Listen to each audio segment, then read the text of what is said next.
Hi friends, బంగారం మరియు exchange ధరలు నిన్నటితో పోల్చుకుంటే వాళ్ళు కొద్దిగా స్థిరంగా ఉన్నాయి. ఇక మనం వివరాలకు వచ్చినట్లయితే నేను మేసినాథ్ రెడ్డి మెట్టిపల్లి. ఇవాళ తరకు వచ్చి జూన్ 15, 2024 సంవత్సరం.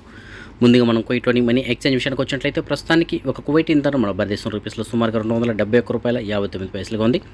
అదే బంగారం విషయానికి వచ్చినట్లయితే మాలియాలో ఉన్న సూకల్ వతియాలో ఉన్నటువంటి షాప్ నెంబర్ 121లో ఉన్న ఎఫ్కే జ్యువెలర్స్ వల్ల మనకు అందించిన సమాచారం మేరకు 22 క్యారెట్ల బంగారం ప్రస్తుతానికి 1 గ్రాము ధర 22 దినార్ల ఉండగా 24 క్యారెట్ల బంగారం ప్రస్తుతానికి 1 గ్రాము ధర 23 దినార్ల 268 ఉంది. సో నిన్నటికి వాళ్ళకి స్థిరంగా ఉన్నాయి ధరలు. అదే మన భారతదేశంలో బంగారం విషయానికి వచ్చినట్లయితే 22 క్యారెట్ల బంగారం నిన్నటికి వాళ్ళకి 1 గ్రామ్ పైన సుమారుగా ₹60 పెరగడంతో ప్రస్తుతానికి 1 గ్రామ్ ధర ₹6,650 ఉంది. 24 క్యారెట్ల బంగారం కూడా గ్రామ్ పైన సుమారుగా ₹66 పెరగడంతో ప్రస్తుతానికి 1 గ్రామ్ ధర ₹7,255 ఉంది. అదే మన భారతదేశంలో వెండి విషయానికి వచ్చినట్లయితే వెండి ధర కూడా నిన్నటికి వాళ్ళకి 1 గ్రామ్ పైన సుమారుగా 60 పైసలు పెరగడంతో ప్రస్తుతానికి 1 గ్రామ్ ధర ₹95.60 ఉంది. సో ఇవి ఫ్రెండ్స్ ప్రస్తుతానికి ఉన్నటువంటి కువైట్ అలాగే భారతదేశానికి సంబంధించిన బంగారం ఎక్స్చేంజ్లకు సంబంధించిన అప్డేట్స్.